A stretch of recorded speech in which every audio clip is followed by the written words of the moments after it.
Amethi seat आपके बाप दादाओं की सीट, आपने उस सीट को बर्बाद कर दिया।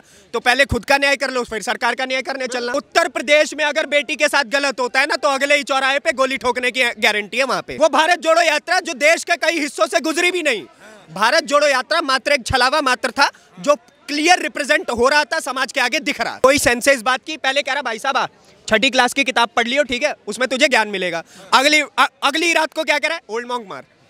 ये कोई तरीका हुआ भाई साहब? जो लोग खड़े होकर के किसानों की डेथ का डेटा मांग रहे हैं ना, जो सरदार भाई साहब अभी डेटा मांग रहे थे, मैं इससे बढ़िया कहना चाहूंगा कि इन्हें उन सिखों की हत्या का डेटा मांगना चाहिए जो 1984 के बाद इंदिरा गांधी के गुंडों द्वारा मरवाए गए थे।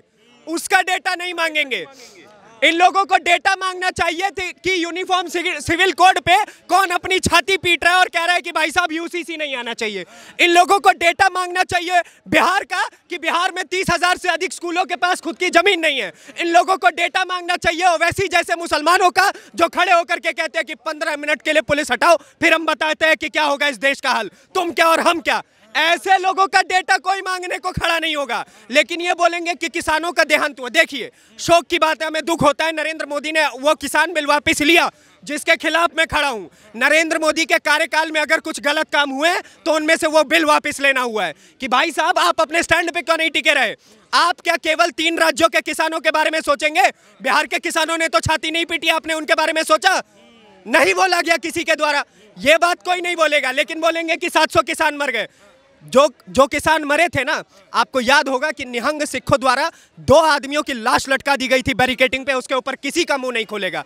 भाई साहब यही चीजें हैं, फैक्टफुली कोई बात नहीं कर। आईटीओ में एक व्यक्ति था जो ट्रक को मतलब ट्रैक्टर चलाता हुआ वो ट्रैक्टर पलट गया था, उसमें उसकी बात कोई नहीं करता, उसकी चर्चा भी नहीं करता, जबकि वो रैश ड्राइविंग का केस है।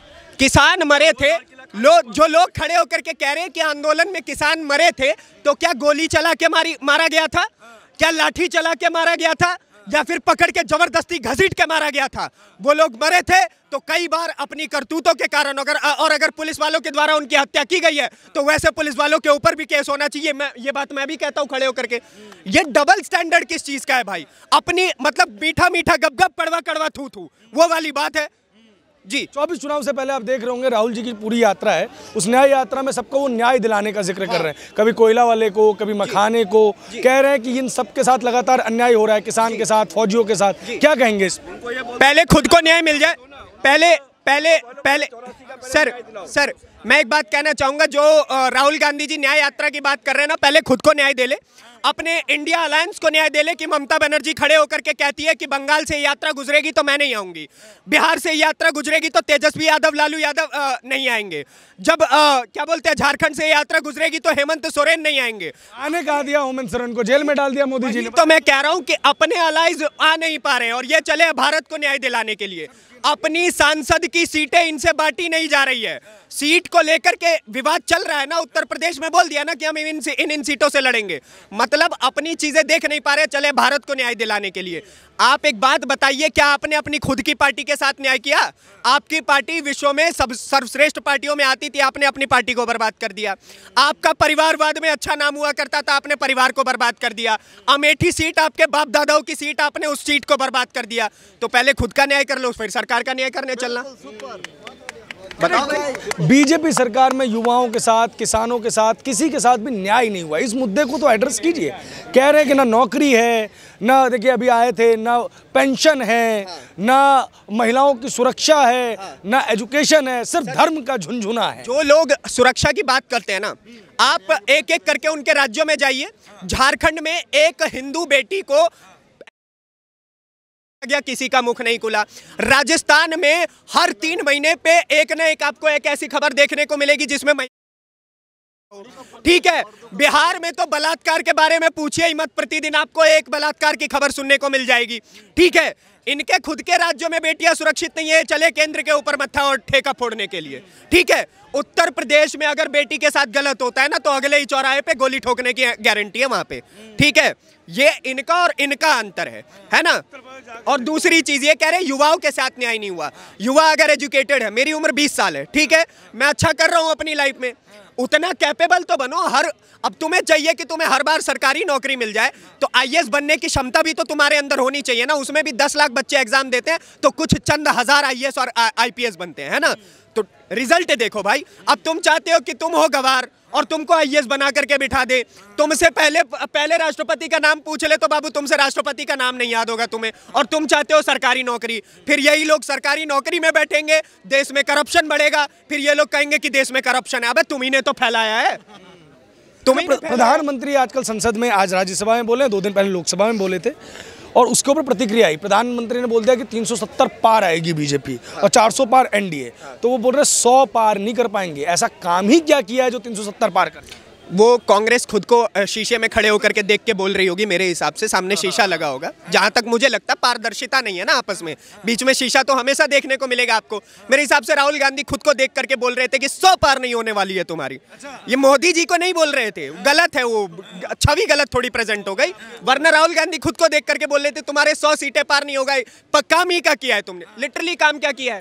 आप कहते हो कि देखिए हमारे राहुल गांधी बिना टी शर्ट के घूम करके भारत जोड़ो यात्रा कर रहे, बिना जैकेट के। अबे भाई ठंड नहीं लगती है, उससे जाके पूछना कि वो ऐसा क्या कर रहा है कि ठंड नहीं लगती है। वो उससे जाके पूछ, हमारी थोड़ी गलती है। तू देश के लिए कुछ कर दे भाई। तुझे कर्नाटका दिया गया, कर्नाटका में तुम्हारी जीत हुई, तो तुम यहाँ कर्नाटका में जीते हो, अगले दिन वहां पे नारे लगाए जा रहे हैं पाकिस्तान जिंदाबाद। तो क्या फायदा है तुम्हारा देश में आने का जब तुमसे एक राज्य नहीं संभल पा रहा है? मतलब छोटा स्पेस संभाल नहीं पा रहे और कह रहे पूरा भारत संभाल लेंगे हम। भाई ये कहता है कि भारत जोड़ो यात्रा, ठीक है। अक्साई चीन इसके दादाजी ने दे दिया, पाकिस्तान ऑक्यूपाइड कश्मीर इसके नाना जी ने दे दिया, ठीक है। उसके बाद देखिए बांग्लादेश इसकी दादी ने दे दिया, ठीक है।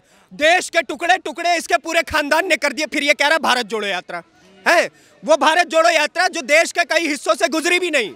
भारत जोड़ो यात्रा मात्र एक छलावा मात्र था जो क्लियर रिप्रेजेंट हो रहा था, समाज के आगे दिख रहा था। अरे भारत जोड़ो यात्रा से कौन सी भारत जोड़ो यात्रा होगी?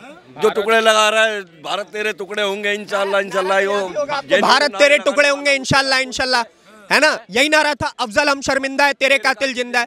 अब अगर ये कोई नारा लगा के दिखा दे ना, आपको पता है क्या होता है? भूत बना देते हैं उसका।